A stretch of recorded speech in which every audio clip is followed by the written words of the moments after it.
one word can make a whole sentence, I guess.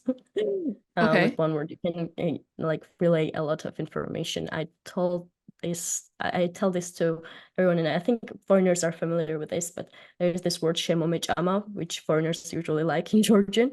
It just means I accidentally ate something. It's not similar to any other languages other than Kartvelian languages, which is the language family that Georgian belongs to. A couple of theories of how Georgian formed and how the Kartvelian languages formed. We don't know the actual origin of the language, but we know, like, sort of can think of how they formed, like, separately from each other. There was a Proto-Kartvelian language, which is like referred to as thousands of years ago, so very hard to trace. From that formed Georgian, Spanuri, Span language. That's the language from which my name comes from. Gvantsa is a Spanish word. And there is also Zanuri, which includes Mingrelian and Lazuri. One interesting thing is we don't have any gendered words or any gendered pronouns.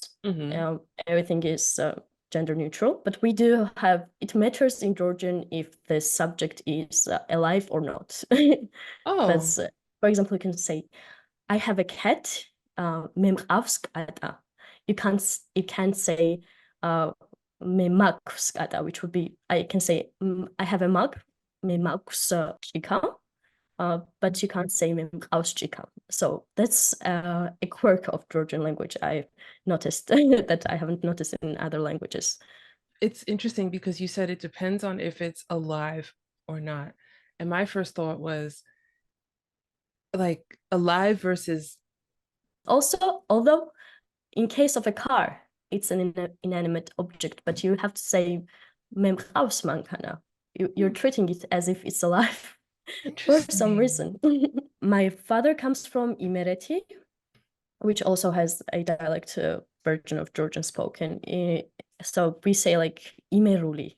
We could kind of call it in the same way we would form a name for a language. Mhm. So Imeruli kilo, Imeruli dialecti. Those are like kilo dialect are the words for dialect. To me, it sounds really cute.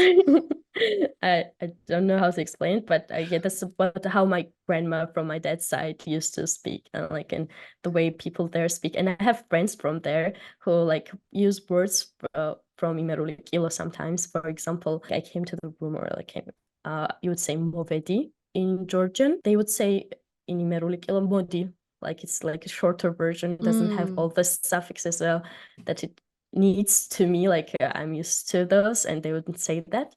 Of course, they also have like words that we don't use in the like formal language. That I am often like flabbergasted by the words. I'm like, oh, what was that? What was that?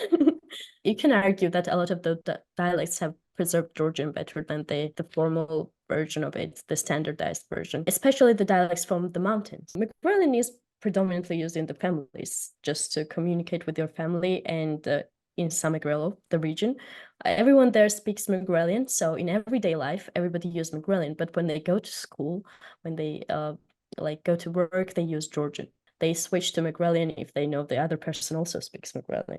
Right. Not with me though, because even though I insisted as a kid when I went to Samegrelo that I understood Mingrelian, kids would still speak to me in Georgian. Oh, Yeah, Mingrelian is a very beautiful language to me. I guess when I growing up, it was the language like of my mom, so it was like very close to my heart. There are a lot of very beautiful songs in Mingrelian. There will be a lot of beautiful folk songs in Mingrelian, which are sung whenever like Georgian folk songs are sung. I've heard that Georgian food, like I said, is some of the best in the world. And I've also heard that Georgian wine, I've actually had Georgian wine before, but I know Georgia has a reputation for having the best wine in the world. Forget about France, Italy, Argentina, Spain, go away.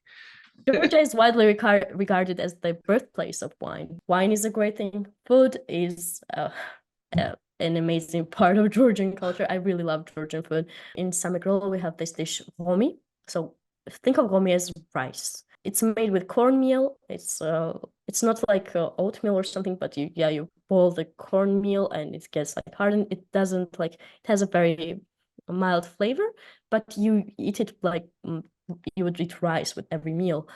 and you put cheese inside that, and the cheese melts, and it's just perfect. It's just, and I like Yum. romi dakweli is like romi dakweli and mchadi dakweli. So kweli is cheese. Mchadi is, if you know arepa, it's similar to that. It's made in a bit of a different way. Is I think the biggest difference is the way the cornmeal is ground. It's Okay. in a different size. Right, right. Uh, but yeah, it's similar to arepa, and just the simplest dish. Very, very iconic Georgian combo.